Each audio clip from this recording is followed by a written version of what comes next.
नमस्कार दोस्तों, मैं संदीप आप सभी का स्वागत करता हूं हमारे चैनल इको इवेंट्स पर। आज हम डिस्कशन करेंगे बहुत ही इंपॉर्टेंट इकोनॉमिक इवेंट जो है CPI, consumer price index.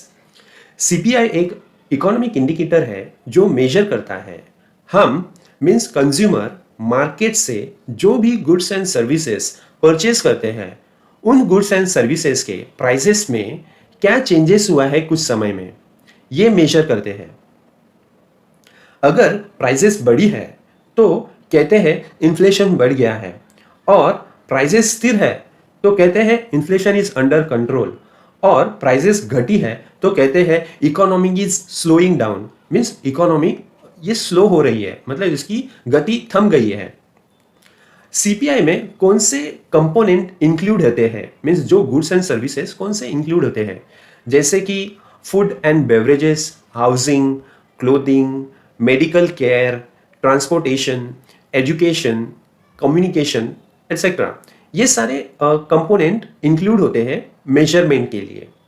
CPI event कब रिलीज होता है? CPI event mostly middle of the every month release होता है, और ये release US bureau of labour statistic करता है। अगर यूएस सीपीआई रिलीज हो रहा है तो इसे US bureau of labour statistic release करता है every middle of the month.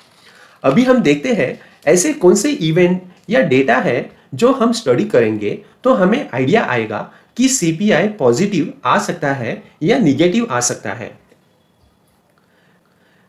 ये जो फर्स्ट इवेंट है PPI, producer price index, second employment data, next retail sales, commodity prices, housing prices, export and import, supply chain and energy prices. ये सारे economic events जो CPI news में effect करते हैं।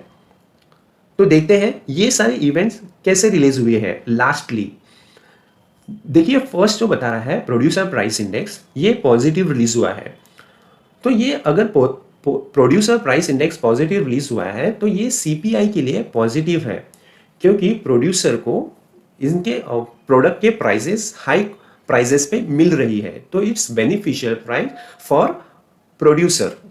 Second है employment data. Employment data positive में release हुआ था लास्टली, तो उसमें एवरेज वेज ग्रोथ बढ़ा था। एंड अगर वेज ग्रोथ बढ़ता है, अगर एम्प्लॉयमेंट बढ़ता है तो फिर कंज्यूमर स्पेंडिंग भी बढ़ता है। अगर कंज्यूमर स्पेंडिंग बढ़ता है तो डिमांड फॉर प्रोडक्ट बढ़ता है, इसलिए प्राइसेस बढ़ती है। तो ये एक पॉजिटिव इंडिकेटर है फॉर सीपीआई। थर्ड है रिटेल सेल्स।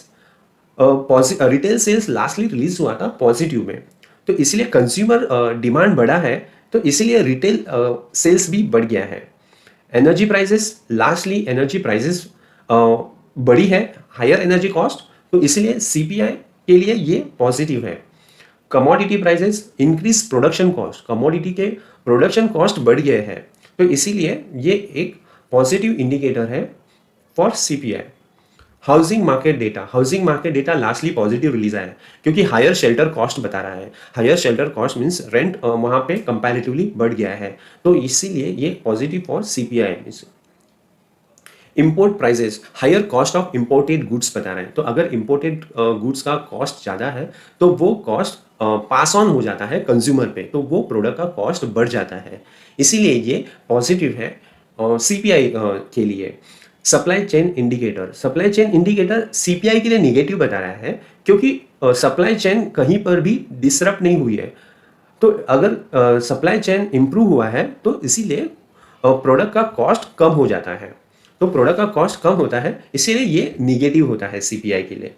तो 7 out of 8 data positive CPI indicate कर रहा है। तो जब सीपीआई डेटा रिलीज होगा और वो पॉजिटिव आता है तो यूएसडी स्ट्रांग होगा, और ये इवेंट यूएसडी के लिए पॉजिटिव इवेंट होगा। आज के लिए बस इतना ही। अगर आप सभी को हमारा वीडियो अच्छा लगता है तो इस वीडियो को लाइक करके कमेंट में सीपीआई टाइप जरूर करना, और चैनल को सब्सक्राइब करना नहीं भूलना। थैंक यू सो मच हमारा वीडियो एंड तक देखने के लिए।